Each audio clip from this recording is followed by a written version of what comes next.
안녕하십니까. 이번 영상은 사회주의란 무엇인가에 대해서 말씀을 드리겠습니다. 사회주의란 무엇인가 어렵게 얘기할 거 하나도 없고요. 개인보다는 사회 전체를 더 중시한다.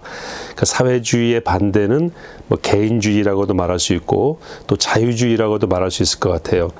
생산수단도 개인의 소유에서 전체의 소유로, 다시 말해서 개인이 운영하는 공장이나 또 개인이 운영하는 농장 이런 것들을 국가가 가져간다는 것이죠. 사회 전체의 소유로 바뀐다는 것입니다. 사유재산권의 행사도 제한받게 되거나 완전히 이제 금지되게 되고 폐지되는 그것이 바로 사회주의다. 명목상으로는 자본주의의 모습을 극복하는 과정에서 발생하는 것이라고 하지만 어쨌든 결과적으로는 생산수단과 개인의 사유재산이 완전히 이제 폐지되거나 금지되는 그것이 바로 사회주의다. 이렇게 단적으로 설명드릴 수가 있겠습니다. 그럼 이 사회주의 사상이 어디서 나왔느냐 하면은요, 전부터 있었다고 하지만 지금 우리가 경험하는 사회주의는 마르크스와 엥겔스, 19세기 중반에 유럽 사회의 그 여러 가지 경제 활동의 모순들, 자본주의 모순을 이제 극복하는 이론을 제시하면서 이제 만든 것이 바로 이 사회주의, 그들이 소위 말하는 과학적 사회주의죠. 막스와 엥겔스가 쓴 큰 책이 자본론이라는 책인데 그 자본론보다 한 30년 먼저 나온 책이 바로 이 공산당 선언입니다. 1848년에 나왔는데 이 얇은 공산당 선언이 바로 사회주의 사상의 핵심을 담고 있어요. 이 공산당 선언에서 사회주의 이론이 거의 나왔다고 해도 과언이 아닙니다. 여기에 뭐라고 되어 있냐면요, 지금까지의 모든 사회의 역사는 계급 간의 대립과 투쟁의 역사다. 그럼 그 계급은 뭐냐? 부르주아와 프롤레타리아트. 부르주아는 자본가, 유산자, 뭘 생산을 낼 수 있는 사람들이죠. 그리고 생산수단을 소유한 기업인들, 고용주, 이런 사람들과 그런 것들을 소유하지 않은 임금 노동자 또는 무산자, 뭔가 만들어낼 수 없는 그런 하층민, 이 두 계급 간의 대립과 투쟁의 역사다라고 이전의 모든 역사를 그런 관점으로 본 것이에요. 그리고 앞으로도 그런 것이 전개가 되면 안 되기 때문에 이런 모순을 극복하기 위해서는 혁명이 일어나야 된다. 필요하다면 피도 흘려야 된다라고 하는 것이 바로 이 공산당 선언에서 이야기한 사회주의에 대한 이야기인 것입니다. 자본주의의 모순을 극복하고 생산수단을 국유화하거나 공동체의 소유로 하고, 다시 말해서 한마디로 말하면 빼앗는 것이죠. 사유재산도 빼앗고 전체를 위해서 그 재산권 행사를 금지하고 이런 걸 하려고 하면은 저항이 있을 것이기 때문에 이런 저항을 극복하기 위해서는 대립과 투쟁이 필요하고 혁명이 필요하다. 그래서 발생하는 이상적인 사회가 사회주의 국가이다. 이런 얘기죠. 그래서 이 공산당 선언에서 막스와 엥겔스가 이렇게 말을 합니다. 공산주의자는 어디서나 현존의 사회 상태 및 정치 상태에 반대하는 모든 혁명운동을 지지한다. 이 현존의 사회 상태라고 하는 것은 자본주의를 말하겠죠. 자본주의에 반하는 모든 형태의 혁명운동을 지지한다. 그리고 공산주의자는 종래의 사회질서 전체를 강력한 힘에 의해 전복하지 않고는 그들의 목적이 달성될 수 없다. 지배계급으로 하여금 공산주의 혁명 앞에 전율하도록 해야 된다. 두려워 떨게 해야 된다. 그런 말이 되겠죠. 따라서 한 사회나 국가가 사회주의로 갔다라고 하는 것은요, 엄청난 대립과 투쟁을 통해서 혁명의 과정을 거치고 수많은 피를 흘린 이후에 갔다는 것을 의미합니다. 그리고 실제로 역사적으로 모든 사회주의 국가들은 그런 정변을 통해서나 혁명을 통해서, 유혈혁명을 통해서 그렇게 갔죠. 또 중요한 것은 그렇게 한번 사회주의를 간 나라들은 자유로운 국민들의 결정에 의해서 시장경제, 자본주의로 올 수가 없습니다. 왜냐하면 사회주의 국가로 간 다음에는 개인의 사유재산을 이제 다 빼앗았잖아요. 자유롭고 그 창의적인 경제활동을 통제하잖아요. 못하게 하잖아요. 그러니까 그렇게 하려면 필연적으로 정치체제는 독재로 갈 수밖에 없습니다.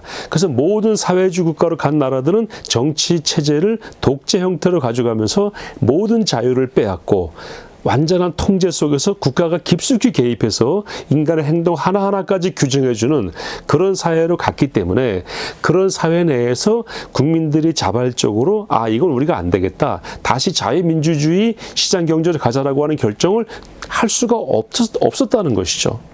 동독도 그랬고 동구권의 모든 나라, 폴란드, 체코, 뭐 유고슬라비아 이런 나라들이 한번 공산주의를 간 다음에는 정권이 민중 봉기에 의해서 붕괴되거나 루마니아의 차우체스쿠 같은 대통령은 국민 봉기에 의해서 총살을 당했죠. 그리고 소련이라고 하는 공산주의 종주국이 무너짐으로써 그 위성 국가들이 종주국의 치하로부터 해방됨으로써 그래서 자유민주주의 또 시장 경제로 갔지 스스로는 그런 결정을 할 수가 없었다는 것입니다.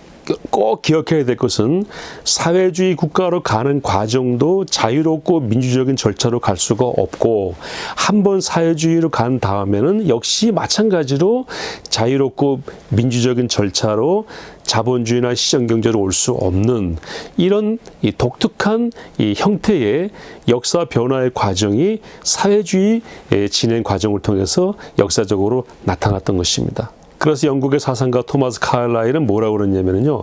공산주의는 반드시 실패할 것이다.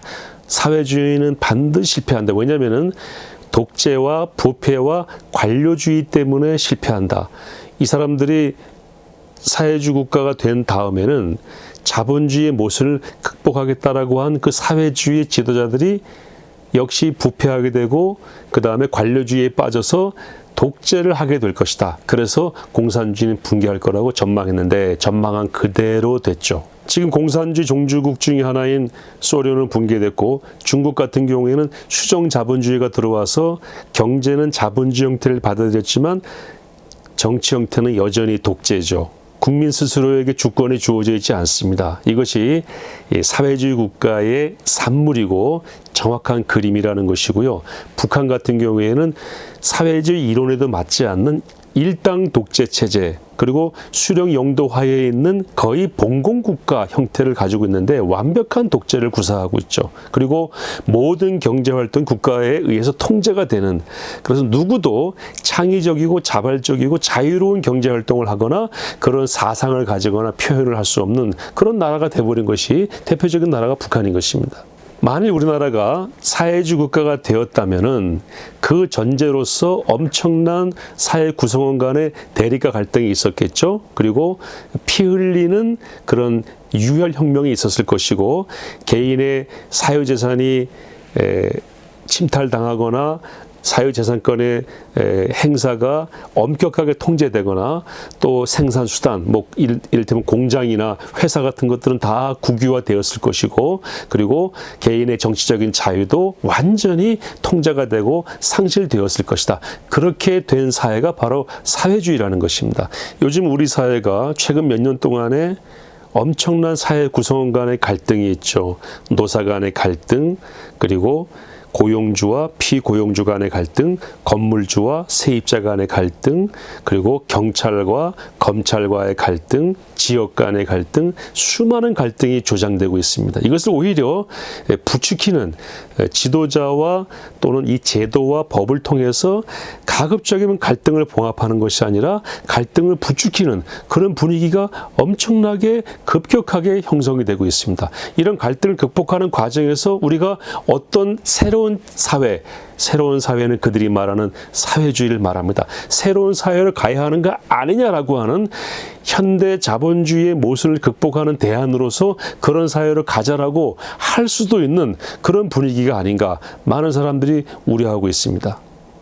그래서 만약에 우리나라가 사회주의가 된다면 하고 미리 가본 사회주의를 그 원리적인 측면에서 오늘 간략하게 설명을 드렸고요. 이런 사회가 된다면은 우리 모두의 자유는 통제가 되고 또 우리의 모두의 자유로운 경제활동은 이미 국가의 깊숙한 개입으로 인해서 다 소멸되거나 굉장히 급격하게 억제가 될 것이다. 그리고 더 위험한 것은 이런 사회 구조, 이런 경제 구조를 가진 나라는 전 세계에 지금 거의 없습니다. 거의 모든 나라가 이 통제 경제에서 자유로운 경제로 가면서 그 안에 발생하는 모순과 그 안에 있는 문제점들을 보완하고 또 그것을 새롭게 발전시키는 그런 형태로 가고 있기 때문에 만약에 대한민국의 사회주의가 되면은 그야말로 고립되는 그런 사회가 될 수밖에 없다. 이런 우려를 많은 학자들이 하고 있습니다.